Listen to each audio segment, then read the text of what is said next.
Kalau saya rangkum dari buku Freedom from the Noun, caranya untuk bebas bagaimana secara umum, ini secara umum dulu ya, nanti kita lanjutkan detailnya. Kita harus melakukan 6 hal. Yang pertama,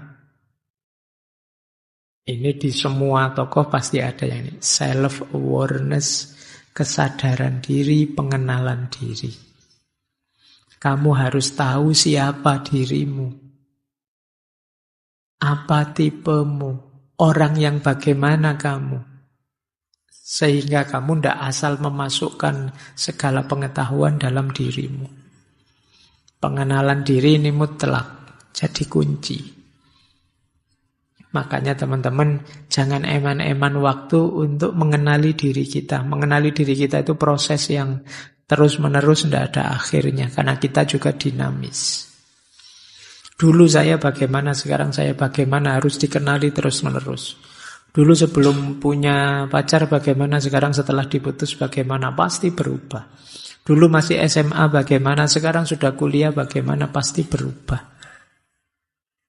Disitulah pentingnya kita kenali diri terus-menerus.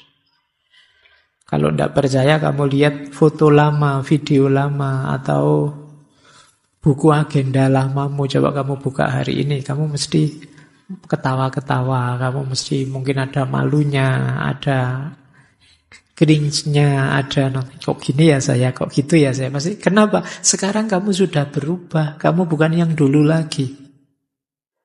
Tulisan yang kamu anggap, wah ini puisi saya indah sekali ya, begitu kamu baca sekarang, ada saya kok nulis kayak gini ya dulu.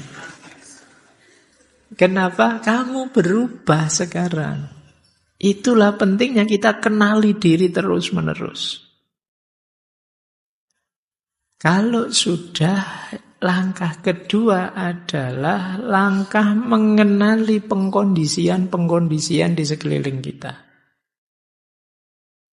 Ya termasuk ngaji filsafat malam hari ini itu. Bukan berarti jangan ngaji, tapi jangan sampai kamu dikendalikan sebegitunya. Kamu harus memutuskan sendiri, kamu harus memfilter sendiri, kamu harus menata sendiri pilihan-pilihanmu. Ya dulu kamu kecil dikondisikan terus oleh orang tuamu, masyarakatmu, lingkunganmu. Sekarang kamu sudah dewasa, bisa memutuskan sendiri, berpikir sendiri. Maka langkah kedua adalah kritis, mengenali pengkondisian-pengkondisian yang terjadi di sekeliling kita. Kemudian yang ketiga, menghindari atau melepaskan keterikatan. Di keterikatan itu sesuatu atau seseorang yang kita merasa tidak bisa lepas darinya, bahkan hidup kita gantungkan sepenuhnya padanya atau pada sesuatu itu. Itu namanya keterikatan. Jadi lepaskan itu semua. Keterikatan itu. Bukan berarti kalau begitu tidak berhubungan dengan orang lain. Ya tetap berhubungan. Tapi berhubungan yang kreatif, produktif. Bukan hubungan yang jenisnya ketergantungan. Ada dirimu bisa membantu aku, alhamdulillah. Yuk kita kerjasama biar pekerjaan cepat selesai. Tapi tidak ada dirimu pun aku sanggup menyelesaikannya. Ini mandiri namanya. Jadi kalau tidak ada kamu masih ada yang lain kok, ngapain terlalu terikat ke kamu, itu juga namanya mandiri. Jadi tidak terikat pada satu orang, satu lembaga, sesuatu atau apapun.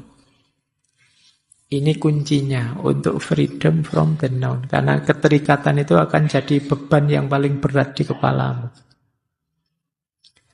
Kalau sudah, yang keempat, mari latihan, ini sering kita pakai istilah mindful. Kita pahami, kita perhatikan, kita serap, tapi tanpa menghakimi. Ini latihan menikmati momen. Yang sering jadi masalah itu kan penghakimannya. Di penghakiman itu contohnya gini. Oh, ternyata yang dapat jatah minuman hanya 100 gelas toh misalnya. Kalau bisa kalian titik di situ. Di ngaji filsafat itu hanya 100 gelas yang hadir, yang dapat minuman, sisanya tidak kebagian. Titik di situ. Yang sering jadi masalah apa? Penghakimannya. Penghakiman itu bisa, dasar takmirnya, tidak tahu situasi. Itu penghakiman, sudah. Itu dari kamu, sudah. Itu biasanya dasarnya the non tadi. Ya memang harus tahu diri lah, wong yo gratis aja ke sini, masa harus disediain semuanya. Ini penghakiman sudah. Ini judgment-nya. Yang sering membuat hidupmu tidak tenang itu judgment ini. Bukan faktanya. Fakta bahwa kamu tidak lulus-lulus kuliah, itu titik. Selesai. Tapi begitu kamu lanjutkan dengan penghakiman, masalah besar muncul. Semester berapa mas? Semester 14. Oh semester 14.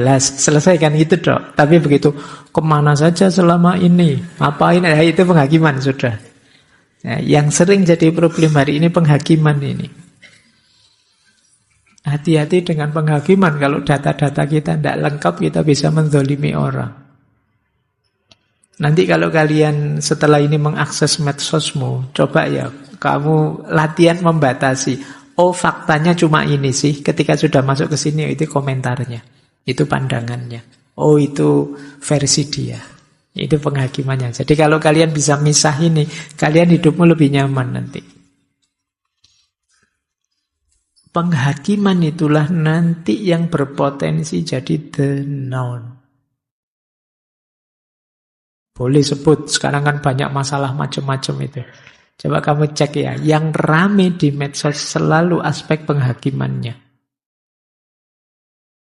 Bukan deskripsi faktanya. Yang membuat kemudian tadi kita sebut noisy. Tidak tenang. Nah, latihan untuk freedom from the noun itu membatasi sampai level pemahaman, kemudian nanti dulu kalau mau penghakiman. Jadi ini yang keempat. Biar apa? Tidak terlalu memberati kepala kita. Lewat penghakiman inilah kita rentan disetir, dikendalikan. Karena di situ nanti pasti ada setuju dan tidak setuju, ada pro dan kontra. Di situ kita mulai diarahkan. Yang kelima, kita bisa freedom from the noun kalau kita siap menghadapi situasi apapun, perubahan apapun, termasuk hal-hal yang mungkin tidak jelas.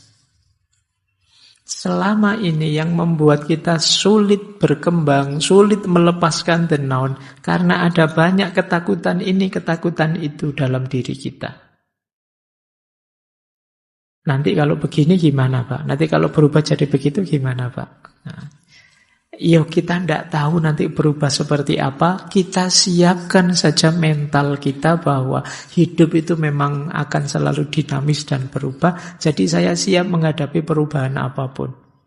Dan perubahan itu mungkin saya suka, mungkin saya tidak suka. Itulah hidup. Nah ini meringankan isi kepala kita.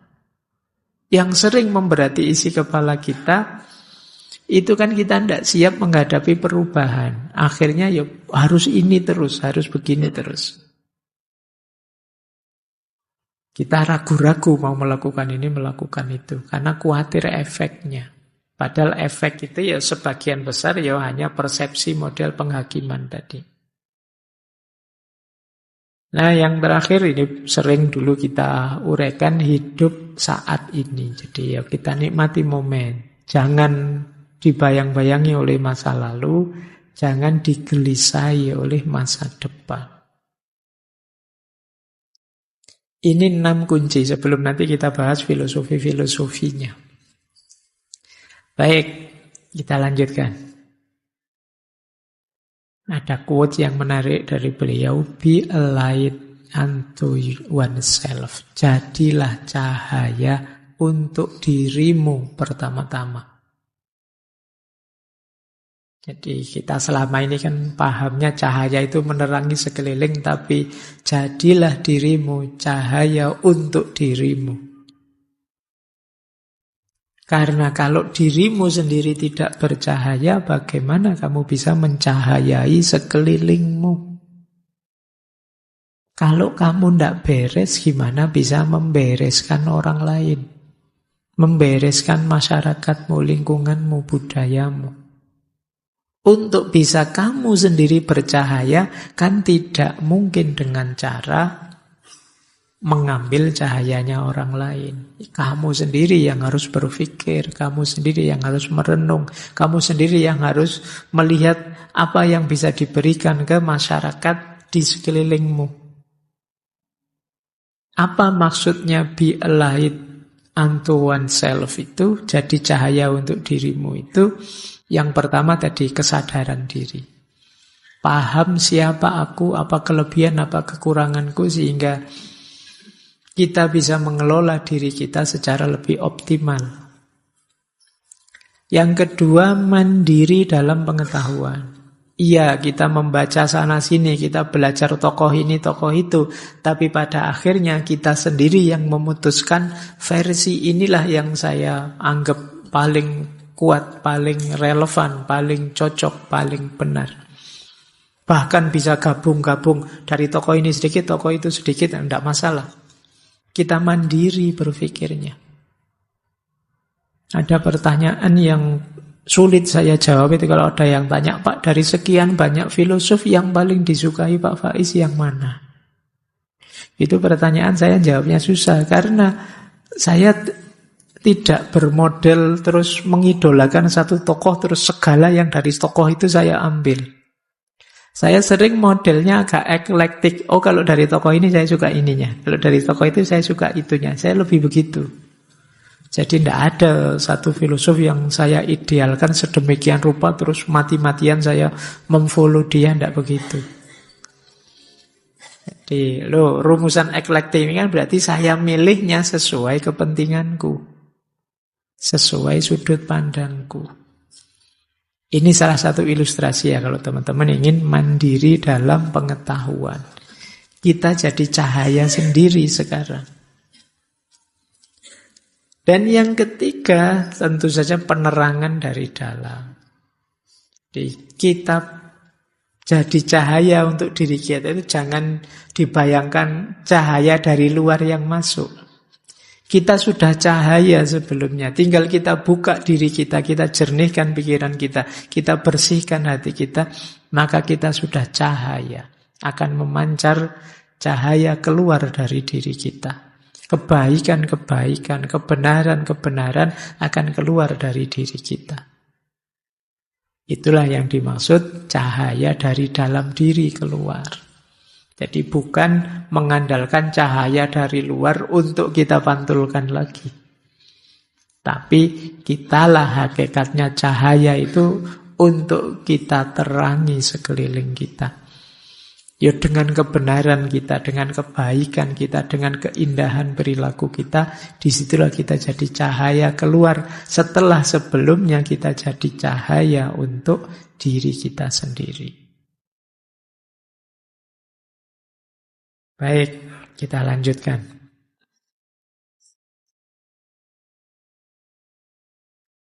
Nah, setelah tadi diceramai oleh Krishnamurti tentang bagaimana kita jangan terbelenggu, bagaimana kita harus mandiri jadi cahaya untuk diri kita, di buku itu ada uraian begini, orang itu kadang-kadang punya dalih untuk tidak melakukannya.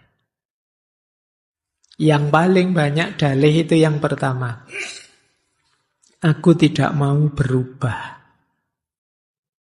Orang yang tidak mau berubah ini biasanya orang yang terjamin hidupnya enak dengan situasi sekarang. Orang yang menemukan pleasure dengan situasi sekarang. Sudah Mas sampean itu terbelenggu loh, sampean itu dijajah loh, ndak apa-apa Pak, enak kok. Ya kalau sudah kayak gini, ya dia akan mau berubah sudah. Saya nyaman kok Pak dengan yang seperti ini.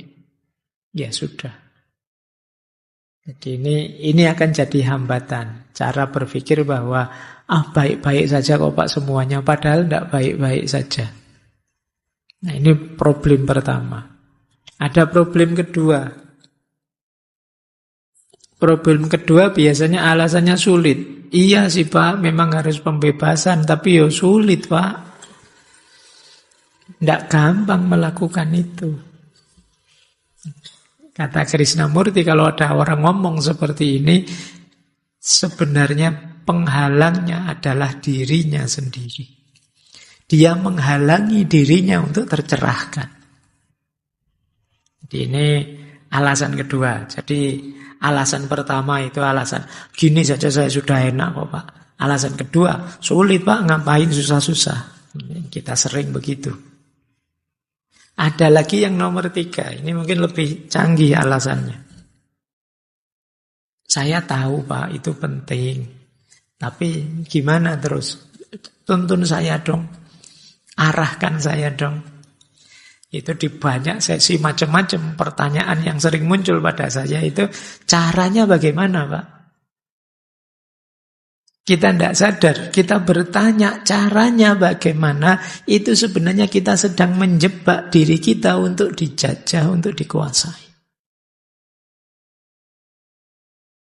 Level tertinggi hubungan dengan sesama, itu cinta. Terus pasti muncul pertanyaan, gimana Pak cara mencintai yang baik ya Pak? Itu cara.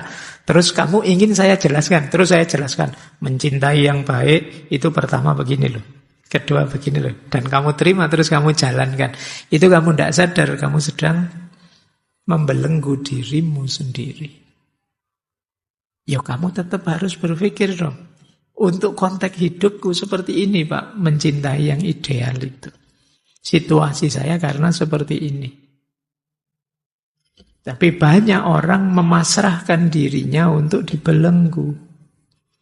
Iya Pak, saya tahu itu penting. Terus apa yang harus saya lakukan? Nah ini kamu sedang menyerahkan dirimu untuk dijajah.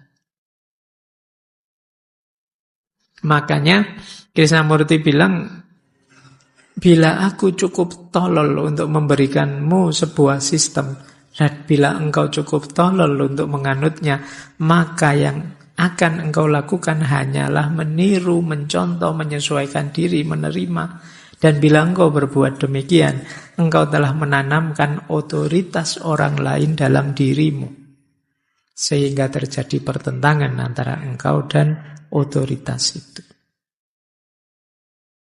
Jadi ini kita selama ini banyak bermain di sini. Ada yang tidak mau berubah karena sudah nyaman. Ada yang alasannya sukar. Ada yang pasif. Pasrah saja, ingin dituntun saja. Menyerahkan dirinya untuk dijajah. Inilah penghalang dari freedom from the now.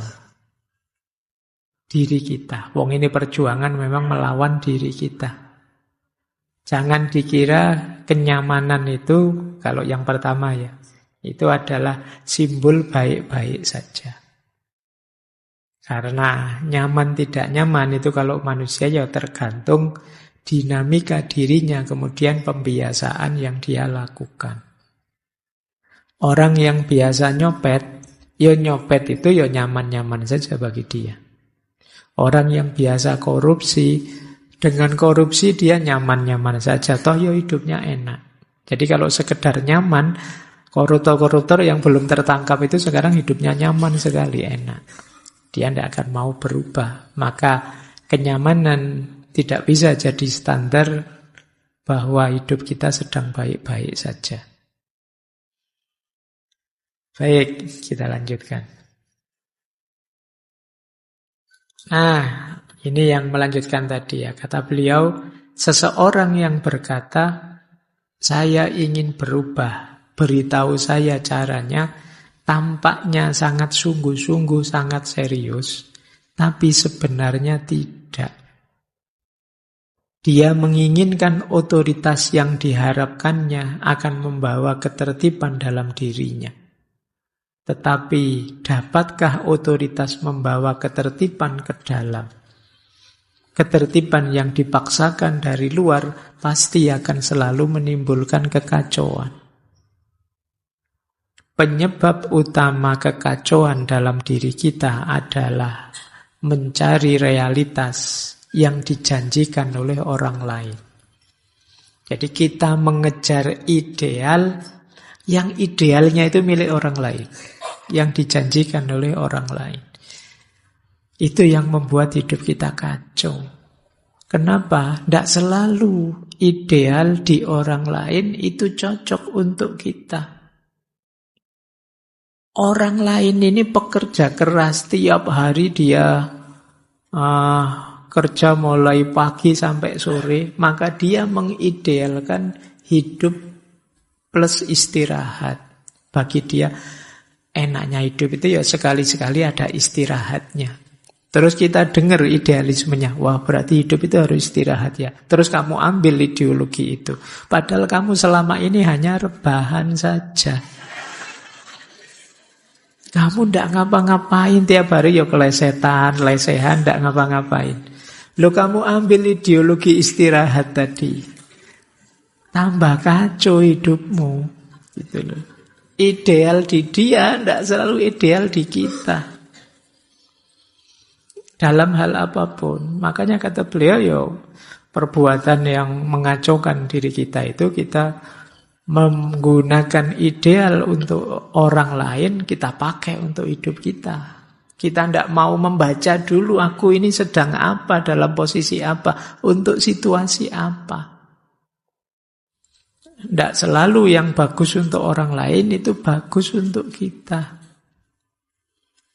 Nah, kita kan sering begitu, nonton artis, bagus ya pakai baju begitu, besok kamu cari-cari beli baju begitu. Begitu dipakai, kok kebalikannya kelihatannya jadi tidak sama. Kalau dipakai artisnya kok bagus, saya yang pakai kok kacau malah jadi. Ya karena dia beda dengan dirimu. Betul. Baik, saya punya teman itu yang zaman mahasiswa, dia pingin sekali punya brewokan, punya jenggot banyak itu. Nah, satu ketika dia beli obat itu, tapi begitu tebal sekali brewokannya, dia malah takut sendiri. Ternyata tidak sama ya, saya lihat di film-film Jiano itu bagus ya, kok saya yang pakai tidak bagus ya. Ya kamu belum mengukur dirimu sendiri dulu sebelum menerapkan yang dipakai orang lain. Jadi memang beda kita dan dia. Itulah yang selama ini sering kita lakukan. Itu masih mending orangnya sadar tidak cocok. Kadang-kadang kita itu ikut orang lain, sudah tidak cocok, tapi kita tidak sadar. Yo kayak beli baju versi artis tadi, kita tidak sadar itu tidak cocok ke kita. Pokoknya kita kemana-mana pakai bajunya artis tadi. Orang pada cekikian ketawa, kita merasa orang-orang mesti pingin baju kayak gini. Itu. Ya itu lebih tragis lagi. Baik, inilah yang digelisahkan oleh Krishnamurti. Jadi selama ini hidup kita itu hanya memulung pikiran-pikirannya orang tanpa kita berpikir sendiri, tanpa kita kritis dan lain sebagainya. Nah, kalau tadi di bagian awal, ini di bagian paling akhir dari buku Freedom from the Now. Tadi malam hujan telah turun dengan lebatnya dan kini mulai cerah. Hari ini baru dan segar. Marilah kita menyongsong hari yang segar itu, seakan-akan ia satu-satunya hari yang ada. Marilah kita memulai perjalanan kita bersama dengan meninggalkan semua kenangan hari kemarin dan mulai memahami diri kita sendiri untuk pertama kalinya. Jadi freedom from the noun berarti membuka pintu untuk kita menikmati, mensyukuri hidup kita sekarang, hari ini dan saat ini. Kita lepaskan beban-beban yang tidak seharusnya ada. di pikiran kita. Nah, mari kita lahir kembali. Ini dalam tanda petik ya. Karena kadang-kadang saya ditanya, Pak, reinkarnasi itu ada atau enggak? Sulit jawabnya, tapi mari kita melahirkan diri kita sendiri terus-menerus. Mari jadi manusia yang baru terus-menerus. Saya sekarang, Pak, bukan yang dulu lagi. Dulu cengeng, sekarang saya lebih tegar. Dulu saya agak minder, sekarang saya lebih percaya diri. Ini bahasa saya, kita lahir jadi manusia yang baru, yang terus-menerus. Sehingga kita bisa mensyukuri setiap momen hidup kita. Jadi dari alhamdulillah ke alhamdulillah terus-menerus. Inilah nanti yang membuat kita bahagia. Kita ketemu hakikatnya manusia. Kita ketemu betapa maha kuasanya Allah yang menganugerahkan kebebasan kepada kita, yang jadi jalan kita untuk bahagia. Yang melepaskan kita dari banyak belenggu-belenggu yang tidak perlu dan tidak penting tadi.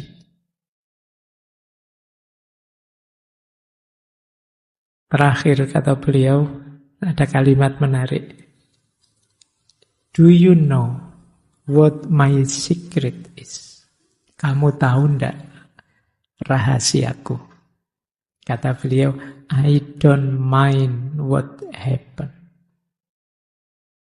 I don't mind what happened itu, kalau diterjemahkan letternya, ya aku tidak peduli. Maksudnya, aku tidak ambil pusing dengan apa saja yang terjadi. Wajar saja kok dunia ini ada naik, ada turun, ada sukses, ada gagal. Ada yang mengecewakan, ada yang menggembirakan. Mari kita nikmati semuanya. Jadi tidak mungkin hidup ini isinya enak terus. Tidak mungkin hidup ini isinya susah terus juga. Akan selalu ada sudut-sudut yang menggembirakan dan ada juga sisi-sisi yang menyedihkan. Ngaji ini ya ndak enak semua. Ada ngantuknya, ada pahamnya, ada ndak pahamnya, ada senengnya, ada ndak senengnya, ada capeknya, ada juga gembiranya, akan selalu ada.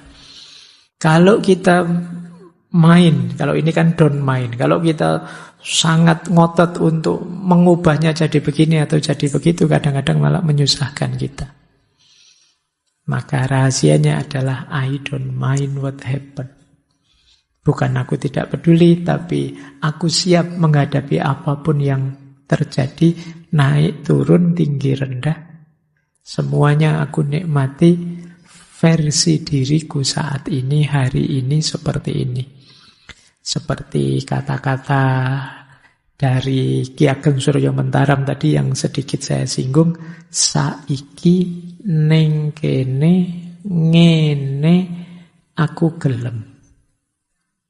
Sekarang di sini seperti ini aku mau.